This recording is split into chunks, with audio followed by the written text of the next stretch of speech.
Ok, vamos a hablar el día de hoy de los trastornos de ansiedad generalizada y la utilización de antidepresivos tricíclicos.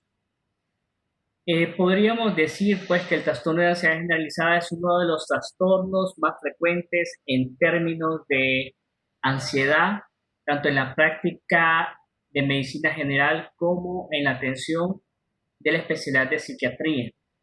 No es un diagnóstico nuevo, ya en el siglo XIX se conocía como una identidad que compartía los mismos criterios en conjunto con el trastorno por pánico. En un inicio, pues se consideraba que tanto el trastorno de ansiedad generalizada como el trastorno por pánico era una sola identidad. Posteriormente, con el tiempo, pues se hicieron a través de la clasificación de enfermedades pues una diferenciación en lo que es el trastorno de ansiedad generalizada y el trastorno por pánico. Freud en el siglo XIX ya hablaba de este trastorno de ansiedad generalizada, no con este nombre, sino con el nombre de neurosis de ansiedad, y él consideraba que la etiología de esta neurosis de ansiedad se debía a un conflicto sexual o a un componente hereditario, pero prácticamente tenía la misma sintomatología que conocemos ahora, de las preocupaciones, de la desesperación, de las somatizaciones, de las dificultades para dormir, las alteraciones del apetito, la alteración de la concentración, la tensión muscular y algunas otras molestias físicas que el paciente con este trastorno puede vivir.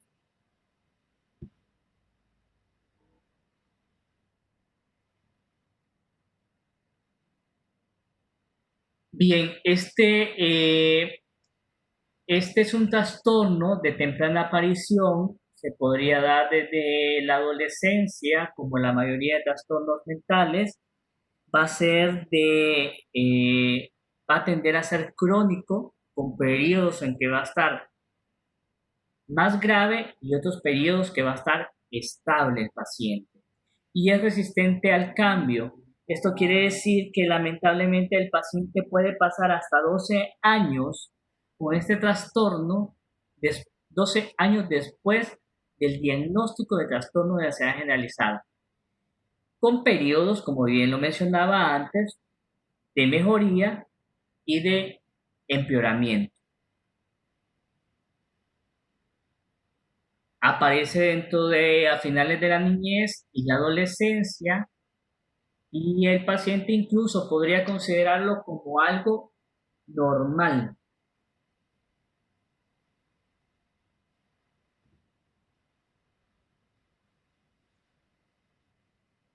Es, este trastorno se caracteriza por una ansiedad excesiva e incontrolable, acompañada de múltiples preocupaciones acerca del número de eventos o actividades. Estas preocupaciones podrían estar relacionadas con economía, podrían estar relacionadas con la salud propia y de otras personas, podría estar relacionado con la seguridad alimentaria, con problemas de trabajo, con problemas de índole de relaciones interpersonales, de noviazgo. Muy bien. Esta ansiedad la va a percibir el paciente como exagerada. Va a tener sobresaltos, va a estar hipervigilante. Vamos a ver cómo les pondría el caso. De repente ustedes están en clases normales en las aulas, en la Facultad de Medicina, y viene un profesor, un docente el cual tiene fama de ser muy exigente, de ser un docente exigente, un docente en los cuales eh, varios de los estudiantes se les pueden reprobar la clase, se pueden aplazar. O pongamos que ustedes están en una sala del hospital escuela y al residente más pesado les toca en esa sala, o el especialista más pesado, y de repente mencionan su nombre y les dice que tienen que hablar con ustedes. ¿Cuál sería el primer pensamiento que se le venga a la mente?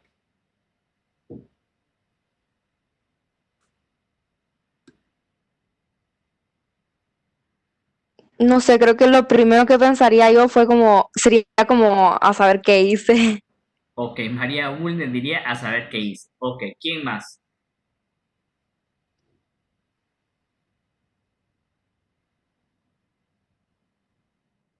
Creo que me pondría nervioso. ¿Por qué?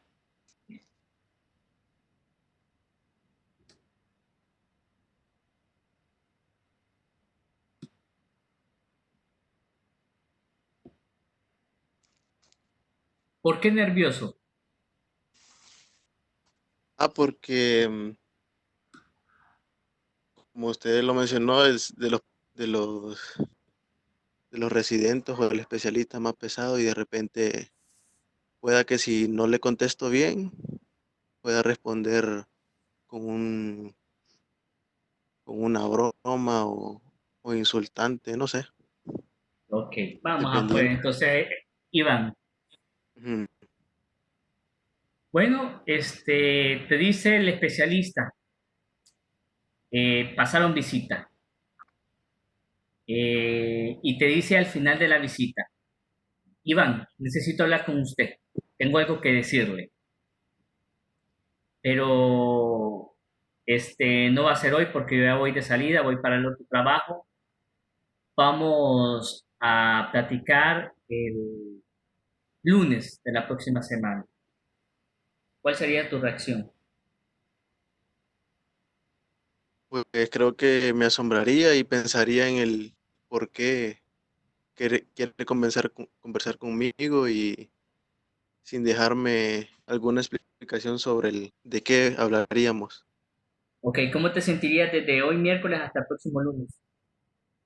Ansioso esperando a ver cuál sería la conversación que tendríamos. Ok, ¿cuáles serían tus tres teorías? Eh, no sé, que probablemente hice algo malo, que, Ujú.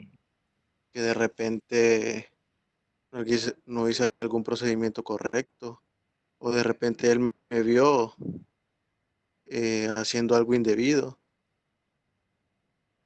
algo así. Ok, muy bien. ¿Alguien más tiene algún otro comentario?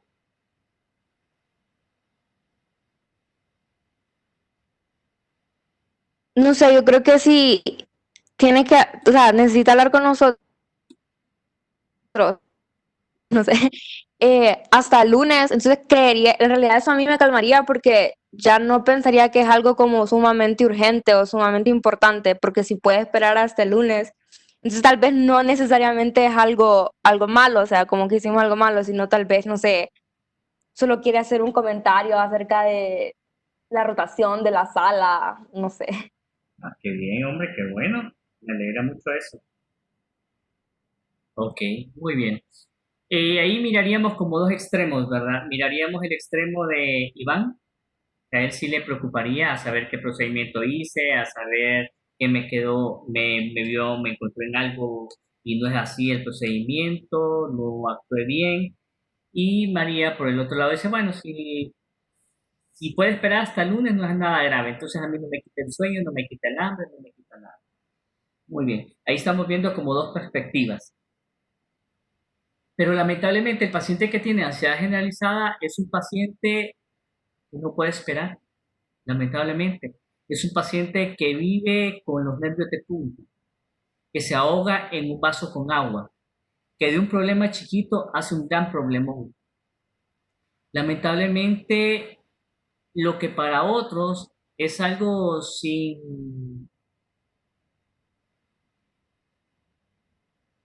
algo sin importancia, algo sin quitarle el descanso, el hambre, el apetito, para el paciente con ansiedad generalizada sí le va a causar eso. Le va a causar no solamente esa ansiedad flotante, esa ansiedad cognitiva, le podría decir yo, sino que también molestia física.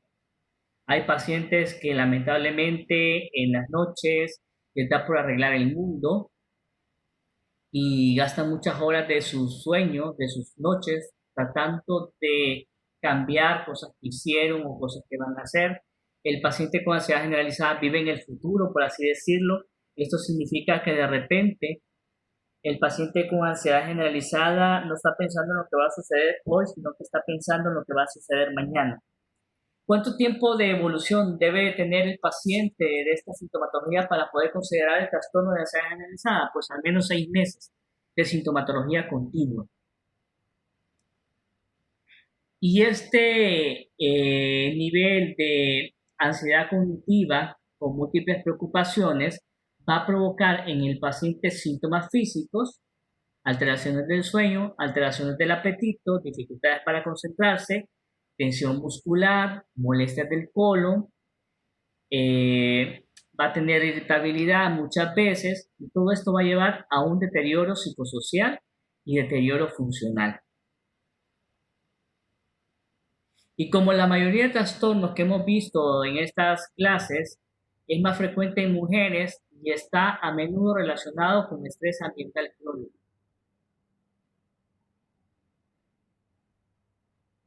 ¿Cuál es la etiología del trastorno de ansiedad generalizada? Pues vamos a tener aspectos genéticos y se mencionan algunos estudios realizados por el Instituto de Genética de Psiquiatría y Comportamiento de la Ciudad de Virginia en Estados Unidos que habla de una correlación genética de un 32%. Y el resto de casos se podría atribuir más a factores ambientales. Tenemos también la teoría psicodinámica o psicoanalítica que menciona, por ejemplo, que el trastorno de ansiedad generalizada ocurre una situación bien particular. El psicoanálisis menciona que el mecanismo de defensa de represión no es lo suficientemente adecuado, entonces esta ansiedad sale y sale de forma libre o flotante y se convierte en el principal síntoma de este trastorno. Cuando yo hablo de ansiedad libre o flotante es que el paciente puede estar sentado, puede estar acostado, puede estar viendo televisión y su cabeza le está dando vueltas a un sinfín de preocupaciones. Y esto le va a generar pues la sintomatología que ya le he mencionado.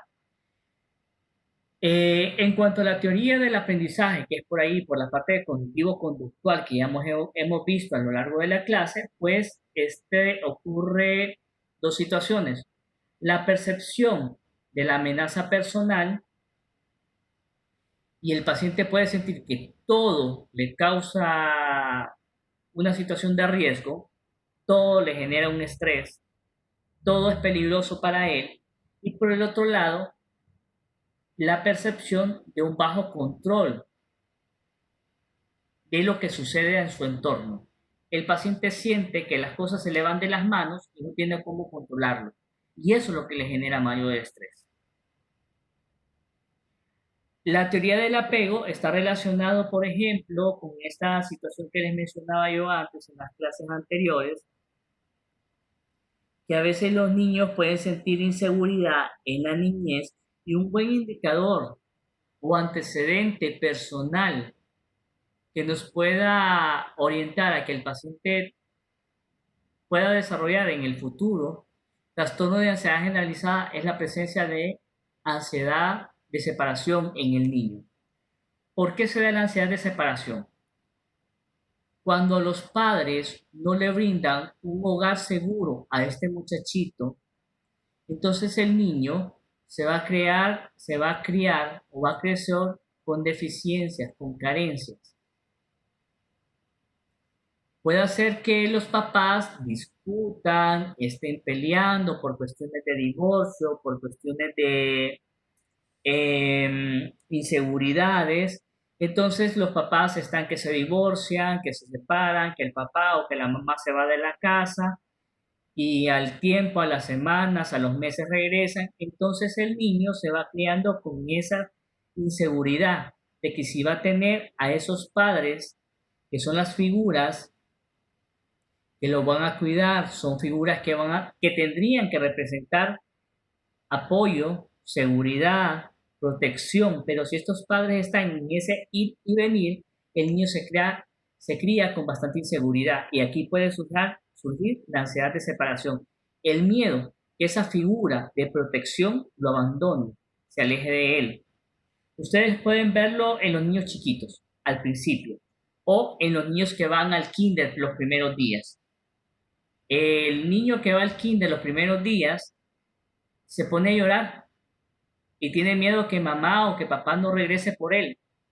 Pero una vez que el niño se adapta al kinder, que conoce a la profesora, que conoce a los compañeritos, que juega con ellos, y esa preocupación probablemente se hace menor porque se va adaptando a este nuevo cambio, a estas nuevas personas. Pero hay un grupo de niños que lamentablemente no se van a adaptar.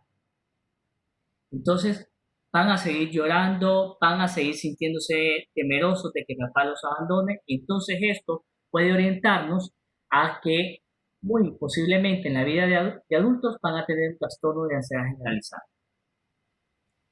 Temperamento inhibido versus desinhibido. Normalmente los niños chiquitos son niños que andan revisando todo, que están metiéndose las cosas a la boca, que están hurgando todas las cosas, se meten a una tienda y andan viendo qué tocan, todo aquello que tenga colores brillantes, todo aquello que tenga brillos, juguetes, le llaman la atención y ellos no se miden para andar buscando. Normalmente, así son los niños. Pero hay otro grupo de niños que vienen de padres que son muy rígidos, que son muy cuadrados, que tal vez son muy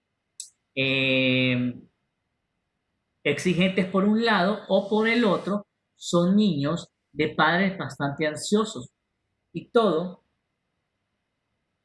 les genera preocupación, todo les genera angustia, todo les genera dificultades. Entonces, estos padres con estos niños chiquitos le están, no te acerques por ahí, te vas a caer, te vas a lastimar, no andes caminando solo, no te apartes de mí, no salgas. Entonces, ven al mundo como un ambiente muy peligroso. Y mientras están niños, pues pasan encerrados en sus casas. Pero cuando están adolescentes, cuando están grandes, les toca salir al mundo. Entonces, ahí estos adultos probablemente pueden seguir percibiendo el mundo como algo, una zona de peligro. Y esto puede llevar a que desarrollen también síntomas de ansiedad generalizada.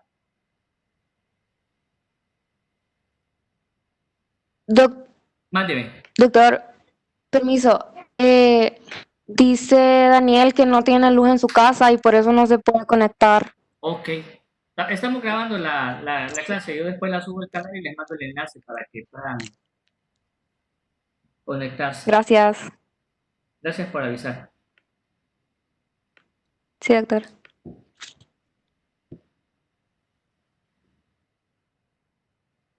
Bien.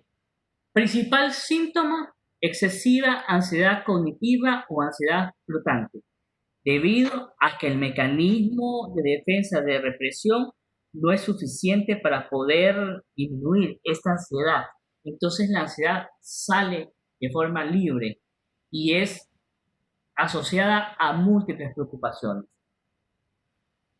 Le preocupa la salud propia, la salud de los demás, le preocupa la economía, le preocupa la seguridad alimentaria, le preocupa la situación de Rusia, le preocupa si hay vida en otros planetas, le preocupa si hay un universo paralelo, le preocupa y le preocupa y le preocupa. Este paciente también va a tener como síntoma adicional la ansiedad anticipatoria. Y es el ejemplo que le estaba poniendo yo a Iván y que participó María también. Solo le dicen a un paciente con ansiedad generalizada, necesito hablar con vos, o el jefe te llama, y ya se le alteran los nervios. Ya comienza a temblar, con taquicardia, con palpitaciones, con sudoración. Un paciente con ansiedad generalizada recibe una llamada telefónica, ya sea muy temprano en la mañana o muy tarde en la noche. ¿Y cuál sería entonces el primer pensamiento que se le podría venir? ¿Qué creen ustedes?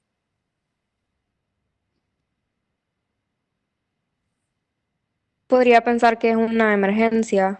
Correcto. ¿Qué más?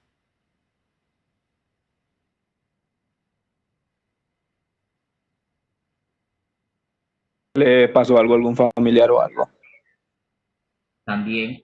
Entonces, son como, puede ser que a saber quién se murió, a saber quién se enfermó, hay una emergencia, me asaltaron, me robaron el carro, me lo sacaron de la cochera, cualquier cosa. Esta ansiedad anticipatoria también se puede dar, por ejemplo, que cuando un paciente con ansiedad generalizada, pensemos en una mujer y le dice el esposo o le dice el hijo, regreso a las 4 de la tarde. Son las 4:30 de la tarde y este cipote no ha llegado a la casa. ¿Cuáles podrían ser los pensamientos de una madre con trastorno de ansiedad generalizada?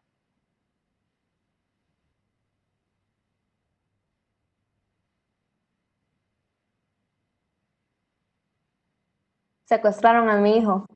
Ajá, ese es uno. Otro. Hubo un accidente en el auto, sí, iba en carro. ¿Sí? ¿Qué más? Vamos a ver cuál es la imaginación de ustedes.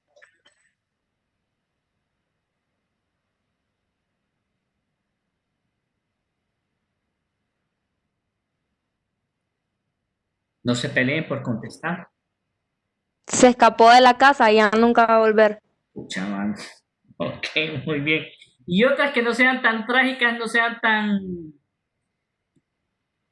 Unas explicaciones como, por ejemplo, mucho más normalitas. Que hay demasiado tráfico. Ajá, muy bien.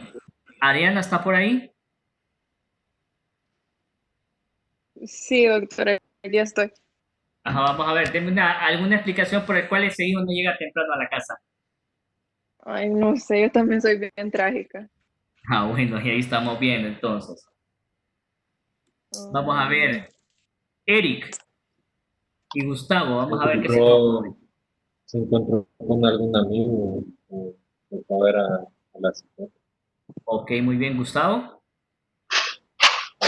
Escucha, eso iba a decir yo, porque fue a comer con la novia.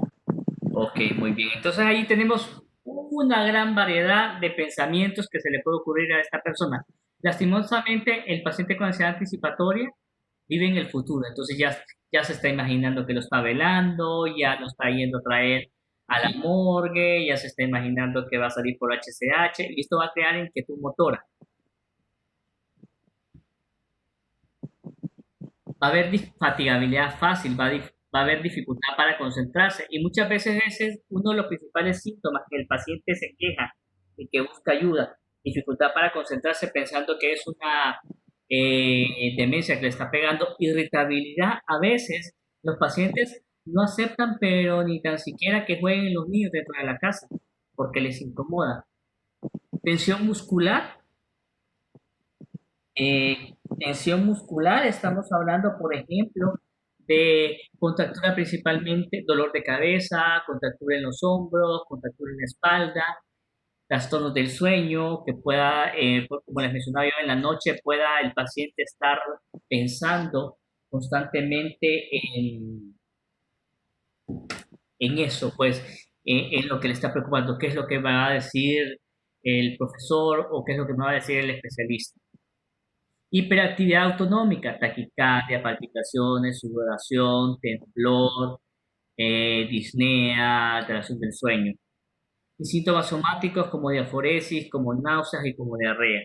Esos son los síntomas del trastorno de ansiedad generalizada. ¿Cuánto tiempo mínimo tiene que estar lidiando este paciente con este trastorno? Al menos 6 meses para poder hacer el diagnóstico.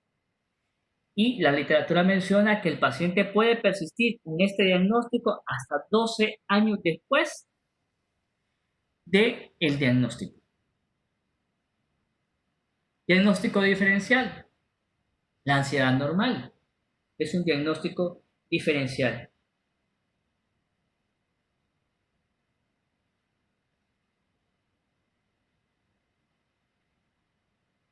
Bien. Diferencias entre la ansiedad patológica y la ansiedad normal. ¿Alguien me puede contestar? Creo que la principal diferencia es la intensidad de los síntomas. Como vimos en la primera clase, generalmente la ansiedad patológica causa una disfunción, mientras que la ansiedad normal no. Y luego hay una gran variedad de diferencias. Por ejemplo, que la ansiedad normal te prepara para, bueno, lo prepara para dar una respuesta de pelea o huida. O de adaptación también. Ajá, y permite la adaptación, mientras que la ansiedad patológica, como ya había mencionado, lo vuelve disfuncional, vuelve disfuncional a la persona. En la ansiedad normal, la respuesta va de acuerdo al estímulo. En la ansiedad patológica hay una respuesta exacerbada ante un estímulo mínimo, o sí, ante un estímulo mínimo. Los síntomas autónomos son una característica importante porque son mucho más fuertes, digamos, en la ansiedad patológica que en la ansiedad normal. Correcto. Entonces va a ser una forma de poder diferenciar la ansiedad normal de la ansiedad patológica. Otra, el diagnóstico diferencial con drogas lícitas e ilícitas, el uso de café, el uso de bebidas energizantes, tenemos que ver consumo de marihuana, consumo de cocaína, estimulantes, algunos medicamentos como los antidepresivos inhibidores selectivos de la recaptura de serotonina, que recordemos que en los primeros días de tratamiento van a provocar algunos síntomas de ansiedad. Esto es importante, ¿verdad? Porque hay algunos medicamentos que van a provocar ansiedad. También podría ser la utilización de hipoglicemiantes si el paciente lo que está teniendo en ese momento es una hipoglicemia y no necesariamente una crisis de ansiedad. Enfermedades respiratorias como asma bronquial, como EPOC, como enfisema, eso también es bien importante poderlo distinguir en historia clínica y en el examen físico. Trastornos metabólicos endocrinos, estamos hablando, por ejemplo, del hipertiroidismo, el feocromocitoma, estamos hablando de otro tipo de patologías metabólicas. Enfermedades neurológicas, epilepsia y tumores podrían tener manifestaciones al inicio de síntomas de epilepsia. Lupus eritematoso sistémico, que es la gran simuladora, y otros trastornos psiquiátricos como el trastorno de pánico, como la depresión, como el trastorno obsesivo compulsivo. Esos podrían ser como diagnósticos diferenciales. Bien. Y entonces, ¿cuáles creen ustedes que sería el abordaje no farmacológico de este paciente?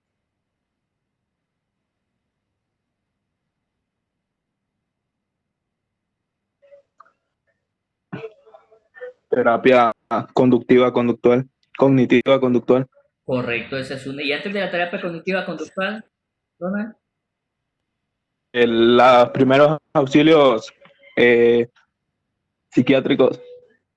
Ajá. Eso sirve más, los primeros auxilios psicológicos sirven más que todo en situaciones como estrés agudo, como eventos catastróficos podría ser, o para atender pacientes en riesgo suicida en ese momento, para después remitirlo donde el especialista.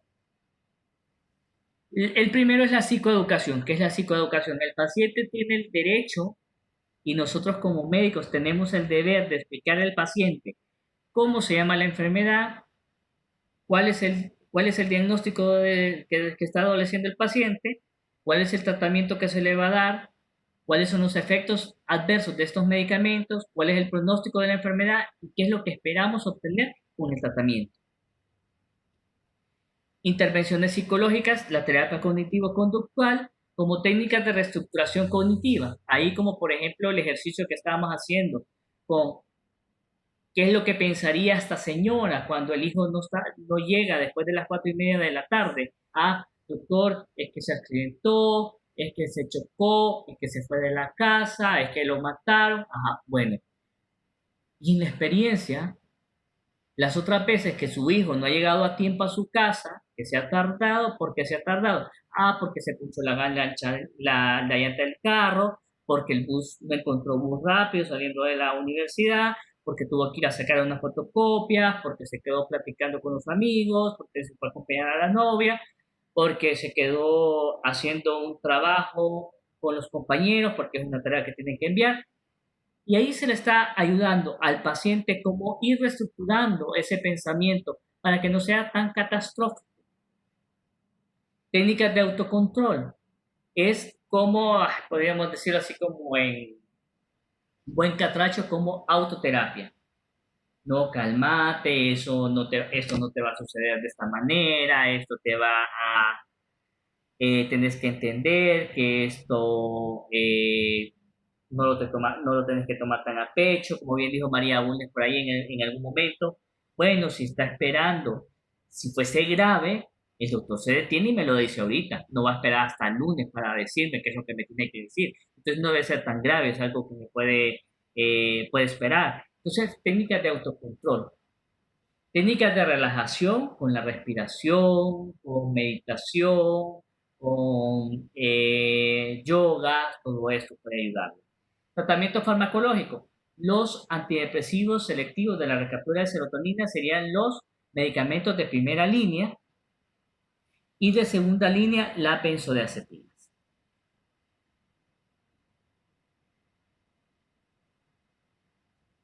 ¿Preguntas con el trastorno de ansiedad generalizada hasta el momento?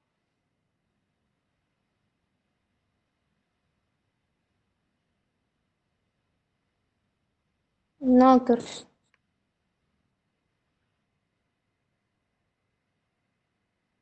Bien. El otro trastorno que vamos a ver el día de hoy va a ser el trastorno mixto ansioso depresivo, que también es frecuente, y es la combinación de síntomas depresivos de un síndrome ansioso y de un síndrome depresivo, pero ninguno de los dos predomina. El paciente se queja de ambos síntomas o síndromes a la vez sin darle mayor énfasis a uno o al otro. Es el punto intermedio.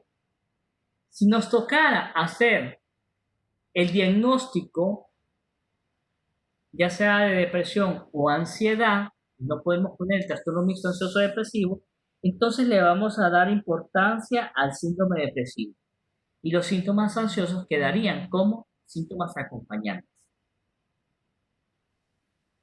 Trastorno mixto ansioso depresivo. ¿Cuál sería el cuadro? Pues esta categoría debe usarse cuando están presentes síntomas de ansiedad y de depresión, pero ninguno de ellos predomina claramente y tiene la intensidad suficiente como para justificar un diagnóstico por separado. Algunos síntomas vegetativos podrían estar presentes con el temblor, las palpitaciones, la sequedad de boca, las molestias epigástricas, y deben estar presentes aunque solo sea de un modo intermitente. ¿Cuáles son los síntomas de trastorno mixto ansioso depresivo? Estado de ánimo bajo o de tristeza. Anedonia. ¿Recuerdan qué es anedonia?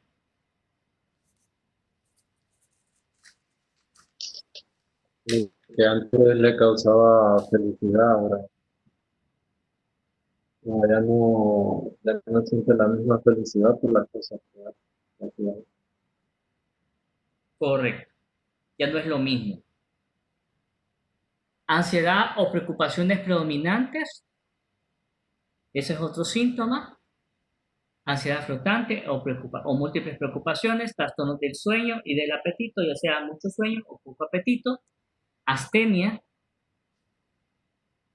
relacionado la astenia como la cansancio, fatiga, desconcentración, ideas o actos suicidas, la pérdida de la libido, no solamente de la libido sexual, sino de todo la libido, todo interés que la persona debería de sentir, el paciente ya no lo siente.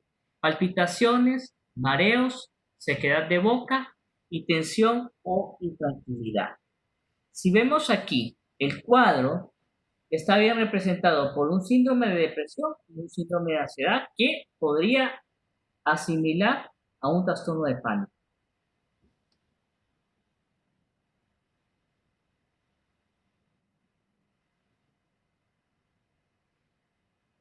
Diagnóstico diferencial de trastorno mixto ansioso depresivo. Bueno, el trastorno episodio depresivo, ¿cómo lo vamos a diferenciar? Bueno, el paciente se va a quejar más de la tristeza, de la anedonia, de la fatiga, de la alteración del apetito, alteración del sueño, la concentración, el aburrimiento. Y los síntomas ansiosos no van a ser tan predominantes. En cambio, en el trastorno mixto ansioso-depresivo, ambos síndromes están presentes y el paciente se queja por igual. Distimia, pues aquí vamos a tener 2 años de sintomatología, de síntomas depresivos, en los cuales el paciente se va a sentir más triste la mayor parte de los días, la mayor parte del tiempo, con 2 años de evolución mínimo. El paciente no va a tener más de 2 meses de estar libre de síntomas depresivos. Trastorno de ansiedad generalizada, ¿de qué se va a quejar más el paciente? De la ansiedad flotante, de las múltiples preocupaciones, de las somatizaciones. Y esta va a ser una de las principales quejas del paciente con ansiedad generalizada, las preocupaciones.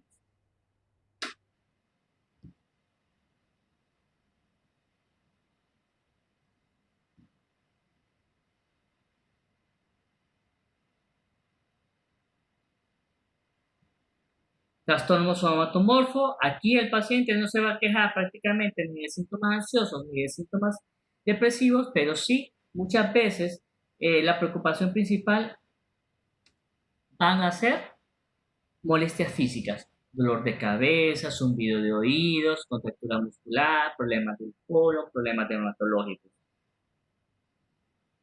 Y el trastorno de adaptación, ¿cómo podríamos diferenciar el trastorno de adaptación del trastorno mixto ansioso depresivo? Vamos a ver quién me ayuda.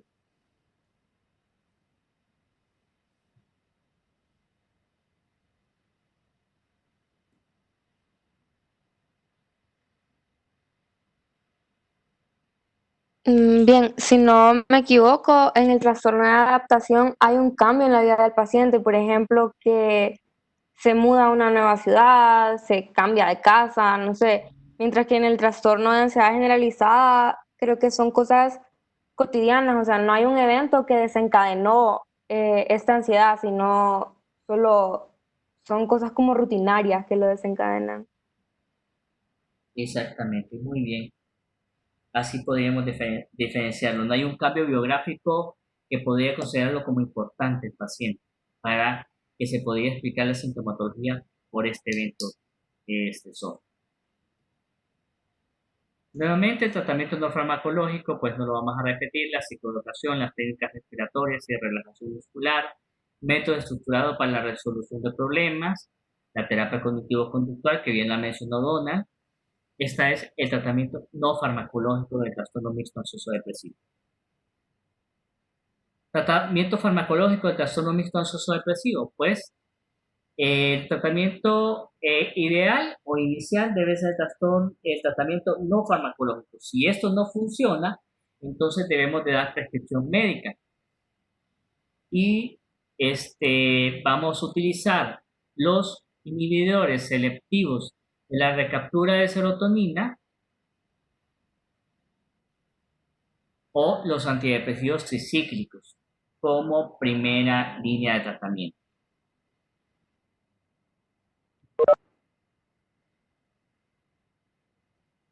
Podríamos, si los síntomas de ansiedad persisten las primeras semanas de utilizar estos antidepresivos, pues agregar ansiolíticos, agregar benzodiazepinas.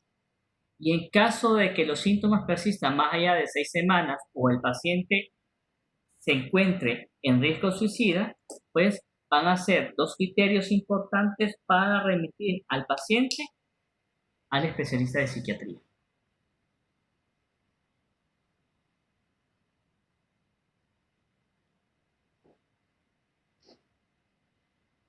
¿Preguntas hasta acá?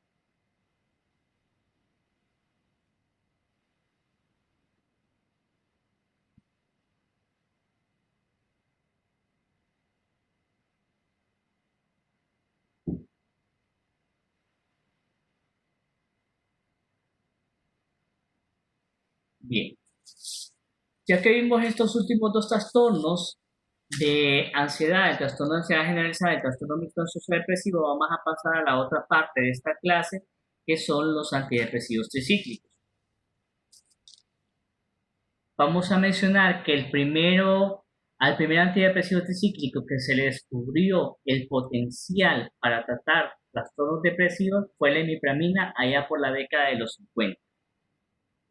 Y se notó que su actividad antidepresiva se lograba por el bloqueo de la recaptación de noradrenalina, junto con el bloqueo del citotransportador de la serotonina.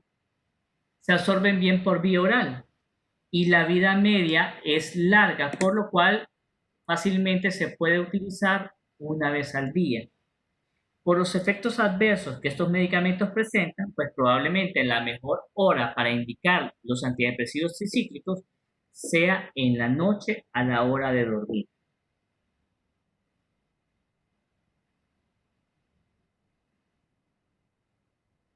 Las principales interacciones que se deben de tomar en cuenta, pues la interacción con fluoxetina, sertralina, paroxetina, que son IRS, la tiroidacina, que es un antagonista de los receptores de dopamina o antipsicóticos de primera generación, que en muchos de los países está obsoleta y que ya no se utiliza, y la carbamazepina, entre otros. Estos medicamentos van a elevar la concentración plasmática de los antidepresivos tricíclicos.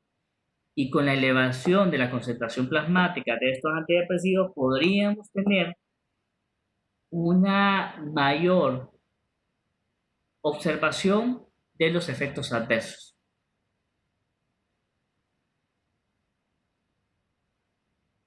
Las indicaciones de los antidepresivos tricíclicos son los mismos indicaciones de los IRS. ¿Cuáles son las diferencias? Una, los IRS tienen un mayor margen de utilidad en diferentes edades de la vida. Los IRS pueden utilizarse en niños, en adolescentes, en adultos y adultos mayores. Tienen pocas interacciones medicamentosas con otros medicamentos, como por ejemplo antihipertensivos, hipoglicemiantes orales, analgésicos. Esto estamos hablando de las ventajas de los IRS. Lastimosamente, con los antidepresivos tricíclicos tenemos que tienen más efectos adversos, que pueden ser motivo de abandono, principalmente por los jóvenes, mayores interacciones medicamentosas, probablemente con otros medicamentos, y un margen de edad más estrecho en la utilización de estos medicamentos en consecuencia de los efectos adversos que presentan.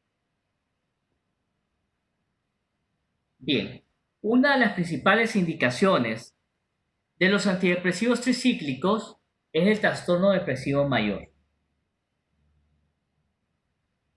unipolar,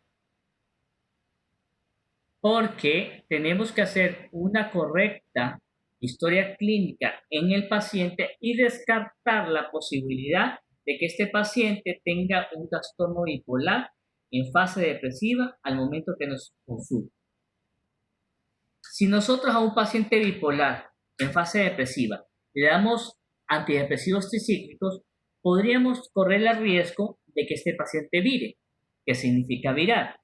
Significa que va a pasar de la depresión en pocos días a la manía, a la hipomanía o al ciclado rápido. Y esto no es conveniente, ni para el paciente ni para nosotros como médicos. Entonces, vamos a tener que realizar una historia bastante completa para descartar casos de hipomanía o de manía. Y vamos a ver cómo podríamos descartar antecedentes de manía o hipomanía.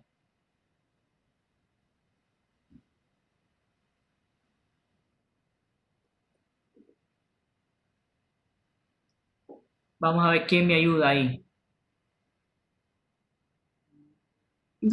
Podríamos preguntarle al paciente, o sea, ahí creo que es esencial la línea de vida, porque podríamos preguntarle, por ejemplo, si en algún momento ha tenido estas fluctuaciones, si ha sentido que, o sea, si ha sentido que, digamos, hay noches que no necesita dormir y que se pone a hacer un montón de actividades y no termina de hacerlas, o que quiere hacer varias cosas al mismo tiempo, o que está teniendo cualquiera de los síntomas de manía, como fuga de ideas, si ha tenido, no sé, bradiquicia, taquixiquia, taquilalia, etcétera.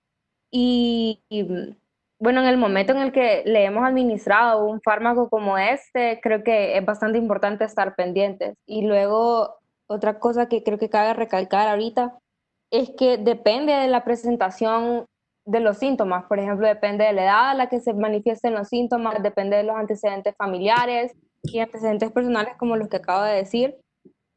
Si vamos a clasificar este como un trastorno depresivo mayor unipolar o si cabe la sospecha de un trastorno depresivo bipolar. Correcto, es bien importante considerarlo. Y a veces no solamente tenemos que entrevistar al paciente en sí, porque ustedes recordarán que la manía y la hipomanía es egosintónica. El paciente se siente bien cuando está en esos niveles acelerados. Entonces preguntarle a la familia, bueno, ¿y su paciente es la primera vez que ha sufrido de tristeza? Sí, doctor, nunca se había puesto así de triste. Ah, ok. Y periodos en que ande muy alegre, lleno de energía, acelerado, gastón, regalón. Esos serían buenos indicadores para determinar si estamos ante un paciente con depresión unipolar o depresión bipolar. Ah, sí, doctor, fíjese. Bueno, ¿y cuánto le duró este acelere que tenía este paciente? Uy, mire, le duró una semana o le duró 2 semanas. Mire, cuando está así, él se pone a pintar la casa, se pone a regalar la ropa, se pone a gastar dinero en las tiendas. Ah, bueno, entonces este paciente como que no tiene criterios para considerarlo como depresión unipolar, sino depresión bipolar. Bueno, otra forma de poder considerar si este paciente se podría beneficiar, como bien dice María Bulnes, pues tendría que ver con los antecedentes tanto familiares como personales, porque vemos la correlación que existe. Si hay trastorno bipolar en la familia, es muy probable que este paciente también esté cursando con un trastorno bipolar. Pero si el cuadro depresivo que está teniendo el paciente no fue precedido por síntomas de hipomanía, entonces probablemente sí el paciente tiene depresión unipolar.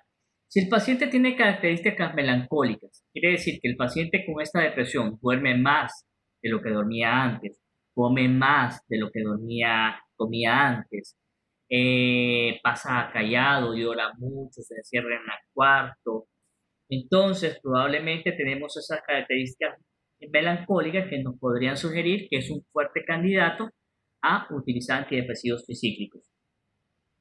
Si hay antecedentes de episodios depresivos mayores, personales y familiares, también nos podría orientar que podría beneficiarse de este tratamiento. Otra indicación son los trastornos de pánico con agorafobia, y uno de los antidepresivos tricíclicos que más se ha investigado en el abordaje de este trastorno es la imipramina. Primera línea, pues probablemente van a ser los SIRS porque van a ser más tolerados, y si no tenemos SIRS, entonces probablemente la imipramina podría ser de buena utilidad. Trastorno de ansiedad generalizada, este es otro trastorno que se podría beneficiar del uso de la imipramina. Trastorno obsesivo compulsivo, ¿cuál es el tratamiento de primera línea en el tratamiento del TOC? ¿Alguien recuerda?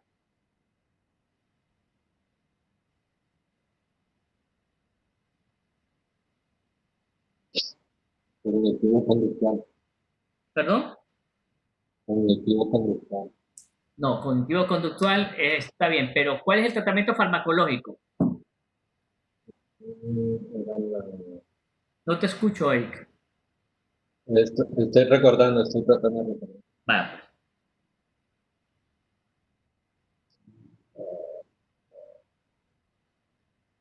No me acuerdo ahorita. La clomipramina. La clomipramina es un antidepresivo tricíclico y es el de primera línea en el abordaje del trastorno obsesivo compulsivo.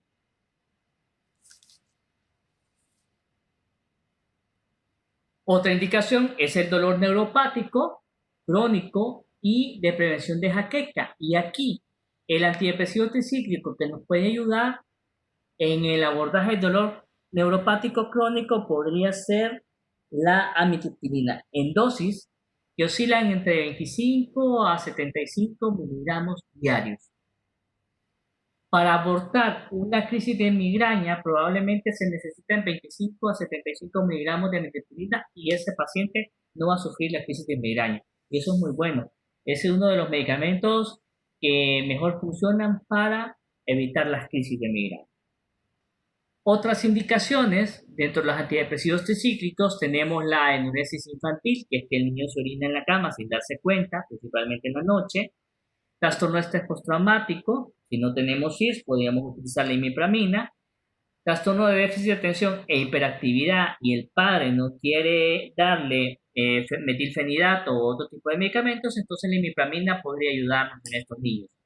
Ansiedad de separación, eyaculación precoz y algunos síntomas compulsivos en pacientes autistas también se podrían beneficiar con el uso de antidepresivos tricíclicos. Si ustedes ven, prácticamente son las mismas indicaciones para los CIRS. Se han ido dejando de utilizar debido a los efectos adversos, debido a los problemas de su utilización en adultos mayores, y esto pues ha llevado a tener los antidepresivos tricíclicos en segundo plano, dándole mayor oportunidad de utilización a los antidepresivos IRS. ¿Vamos bien hasta acá, jóvenes? Sí, doctor, yo tengo una pregunta. Los antidepresivos tricíclicos los utilizamos como tratamiento para la enuresis infantil porque esta se da, o sea, tiene como base una alteración psiquiátrica o es por algún otro mecanismo de acción. Ok, la enuresis infantil, siempre que tengamos, por ejemplo, berrinches en los niños, enuresis infantil, encopresis, que es hacerse pupú en la ropa, tenemos que buscar por ahí trastorno de déficit de atención e hiperactividad y un componente de ansiedad y depresión en estos muchachitos. La ansiedad y la depresión en los niños se manifiesta de formas muy diferentes que en los adolescentes y en los adultos. Entonces esta podría ser una manifestación. Ok, gracias. Entonces, sí, y tal vez la depresión en los niños no se va a presentar con la tristeza, la anedonia, la fatiga, como en los adultos, sino que se puede presentar con enuresis infantil, que se orinan en la cama, se puede presentar con conductas regresivas. Quiere decir, por ejemplo, que el niño aprendió a usar la nica en el baño y ahora empezó otra vez a hacerse la ropa. Puede ser que se presente de forma en que el niño se queje de dolor de cabeza, de dolor abdominal, que se queje de pesadillas, de terrores nocturnos. Esos son síntomas que nos podrían sugerir ansiedad y depresión en los niños. Y otra relación que tiene la enuresis infantil es con el trastorno disocial de la personalidad en la vida adulta. Bien. Efectos adversos de los antidepresivos tricíclicos. Los efectos adversos que se van a presentar se van a deber no solamente el efecto sobre la noradrenalina y la serotonina, que nos da prácticamente el efecto farmacológico, pero también, lamentablemente, son antidepresivos que van a actuar sobre el antagonismo muscarínico de la acetilcolina, de la histamina y también sobre los receptores adrenérgicos alfa 1 y alfa 2. Entonces, con este amplio impacto en estos neurotransmisores y receptores de neurotransmisores, mejor dicho, van a provocar efectos adversos que son indeseables. Y muchas veces pues son los criterios que el paciente utiliza para suspender el medicamento. Le cayó pesado, por así decirlo, no lo toleró, entonces prefiere mejor seguir con su ansiedad, con su depresión y no estar sufriendo los efectos adversos de los medicamentos. Bien, el viraje a manía es uno de los efectos adversos más importantes que debemos de considerar, como bien dijo María Bulnes en su intervención. Debemos de observar en el paciente que no aparezcan estos síntomas. En dosis altas, dados en dosis altas en pacientes que sufren de demencia, pueden inducir delirio en estos pacientes. Como actúan sobre los receptores muscarínicos de la acetilcolina, entonces van a provocar grados de leve a moderados de efectos adversos como la xerostomía, que es boca seca, estreñimiento, que puede ser muy molesto para los pacientes, visión borrosa, puede provocar retención urinaria. Entonces ahí esto es una contraindicación para pacientes adultos mayores que ya de por sí tengan hiperplasia prostática benigna. Efectos cardíacos. Otro efecto anticolinérgico importante que se me olvidó mencionar es que puede agravar tu glaucoma de ángulo estrecho o de ángulo agudo. Entonces esto va a llevar a que el paciente pues pueda tener complicaciones a nivel de glaucoma. Entonces tenemos que hacer también una evaluación importante para ver si este paciente es candidato o no a este tipo de medicamentos. Retención urinaria, si es un adulto mayor, preguntar sobre retención urinaria, preguntar sobre la coma de ángulo estrecho en el paciente para evitar complicaciones. Efectos cardíacos. Vamos a tener pacientes con taquicardia y esto me recuerda un caso que yo tuve el año pasado, para la última vez que miré a esta chica. Es una paciente con trastorno obsesivo compulsivo que funcionó bastante bien con clomipramina a dosis de 150 miligramos. Sin embargo, ella presentaba taquicardia. Entonces se decidió sustituirla, la clomipramina, por sertralina. La efectividad, pues dice ella que se sentía mejor con la clomipramina, pero que tolera mucho mejor la sertralina. Ok.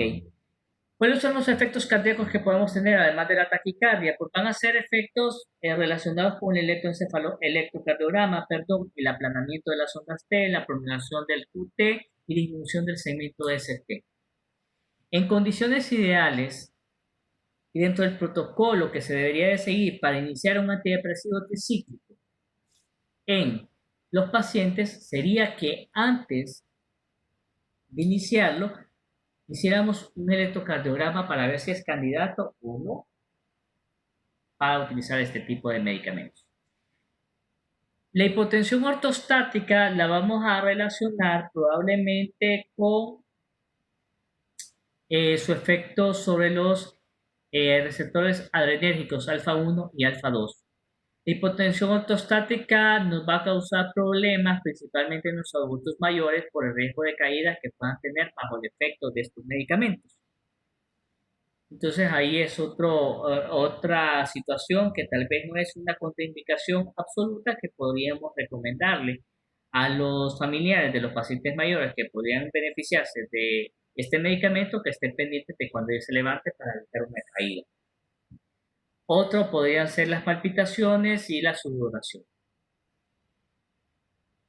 La sedación se va a presentar tanto por efecto antagonista colinérgico como antihistaminérgico. Y esto podría ser hasta beneficioso para los pacientes que se quejan de síntomas de ansiedad y síntomas de depresión e insomnio, porque podría ayudarle al paciente a conciliar el sueño. Y así no estamos utilizando, por ejemplo, benzodiazepinas.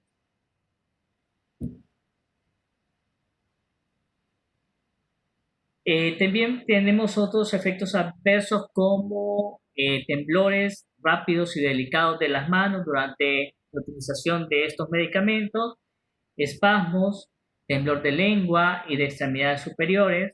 Tenemos cambios en el hemograma que podríamos tener, que son bien raros, pero sí se podrían presentar, agranulocitosis, leucocitosis, leucopenia. Entonces, si tenemos un paciente que está utilizando este tipo de medicamentos y está enfermándose frecuentemente con problemas de garganta, entonces deberíamos de considerar hacerle un hemograma y ver cómo está esa serie blanca. Va a haber un aumento transitorio de lo que son transaminasas, nada grave, pero que hay que explicarle al paciente.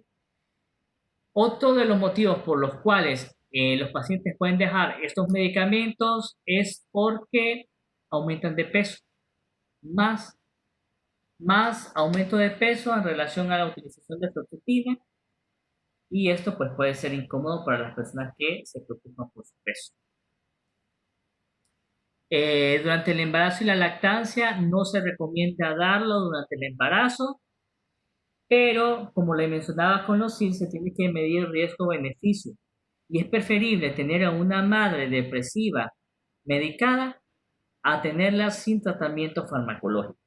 ¿Qué es lo que se hace? Entonces, 1 o 2 semanas antes de la fecha probable de parto, se le suspende el medicamento para evitar que el niño nazca con síndrome de abstinencia al medicamento, por así decirlo, o que puedan nacer con problemas de succión, con cianosis, con temblor. Y sí se ha descubierto que el medicamento pasa a través de la lactancia materna. Entonces, ahí vamos a decidir si esta paciente le va a seguir dando pecho al niño o no.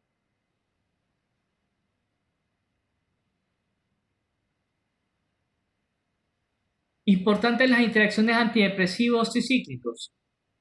Aquí pongo abreviaturas. ADT es antidepresivo tricíclico y ARD es antagonista del receptor de dopamina. Estamos hablando del haloperidol y de la tiroidacina. Esta combinación nos va a llevar a tener mayores efectos anticolinérgicos y mayor sedación en el paciente. Entonces, probablemente no se recomienda esta combinación.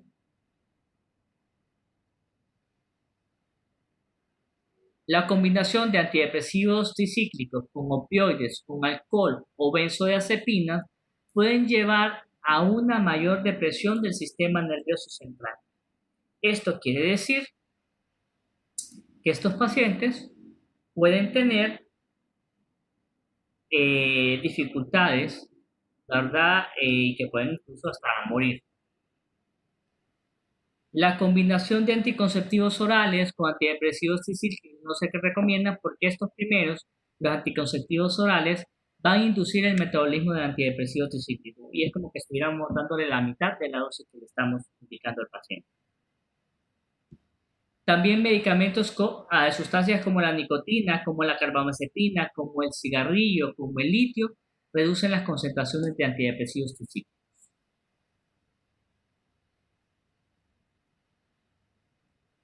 Y a diferencia de los IRS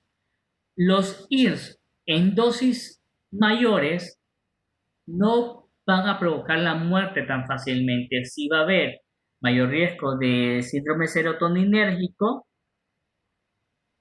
mayores efectos adversos, pero probablemente no van a causar la muerte si un paciente hace un intento suicida con inhibidores selectivos de la recaptura de serotonina.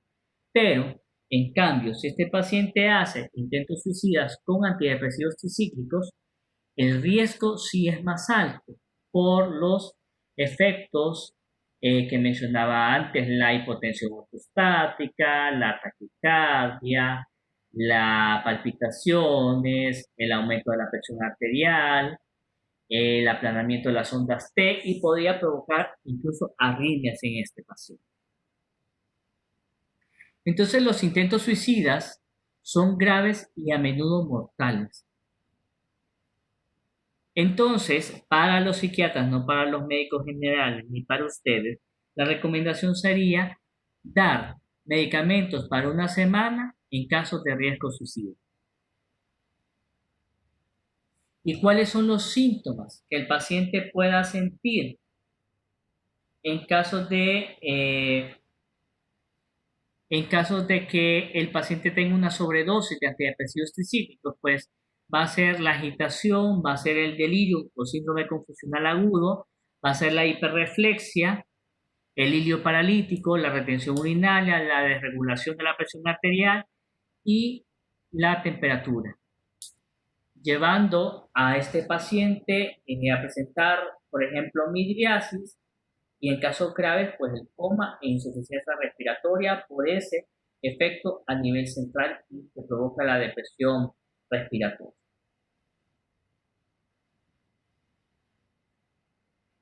A veces, ¿qué pasa? pasa que cuando llega un paciente con intentos suicida por tricíclicos a la emergencia del hospital escuela, entonces lamentablemente lo que sucede es que el paciente es revisado en la emergencia, se le hace un lavado gástrico y después se le despacha al paciente para la casa. O se le despacha al paciente para el Hospital Mario Mendoza en el mejor de los casos. Pero si vemos ahí que está marcado en negrita, este paciente que tuvo una sobredosis, un intento suicida con tricíclicos, debe ser observado en unidad de cuidados intensivos o cuidados intermedios por alrededor de 3 a 4 días para que no corra el riesgo de tener una arritmia, y esta arritmia sí lo puede llevar a la muerte. Entonces sí es importante, si alguno de ustedes estudia medicina interna o pediatría, tener la precaución de no despachar tan rápido a los pacientes con intentos suicidas para que no corran el riesgo de muerte y tengan que vigilarlos ahí unos cuantos días más a la emergencia del hospital. Hacerle su electrocardiograma. Entonces, ya para finalizar esta clase, es bien importante, antes de iniciar este tipo de medicamentos, realizar un examen físico para ver cómo está el ritmo cardíaco del paciente, realizarle un hemograma completo, función hepática, porque hay unos pacientes que pueden presentar elevación transitoria de las transaminasas, para tener un examen de punto de partida y pues hacerle un electrocardiograma para ver que no tenga ninguna alteración de ritmo cardíaco y que el medicamento venga a complicarlo más al paciente.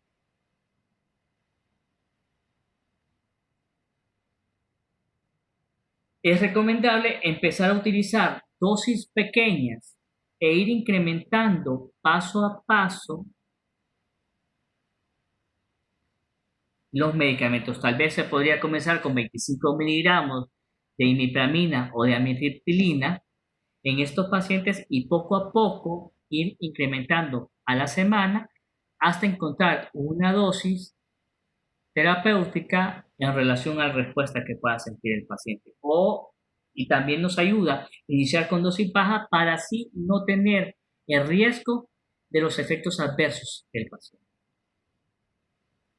¿Y qué va a pasar cuando ya decidamos, después de unos meses o de algún año, suspenderle el medicamento? Entonces lo que vamos a hacer es una reducción de la dosis, reducir el 25% el primer mes y luego ir disminuyendo 25 miligramos cada semana para disminuir el riesgo de rebote colinérgico.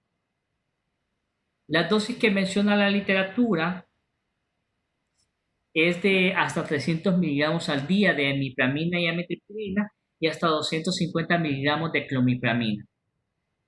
Aquí en Honduras, que por ahí la talla del hondureñito promedio puede estar entre 1,50 a 1,65 a 1,70, entonces hay que darle dosis bajas al paciente y vamos titulando, porque si le damos lo que dice en la literatura de 150 miligramos de un solo, bien, pueden sufrir arritmias, pueden sufrir hipotensión ortostática y va a llevar a que el paciente suspenda mucho más rápido su tratamiento y que mejor se quede con la sintomatología ansiosa y no con los efectos adversos del medicamento. Y esto, jóvenes, es la clase del día de hoy. No sé si tienen preguntas o comentarios.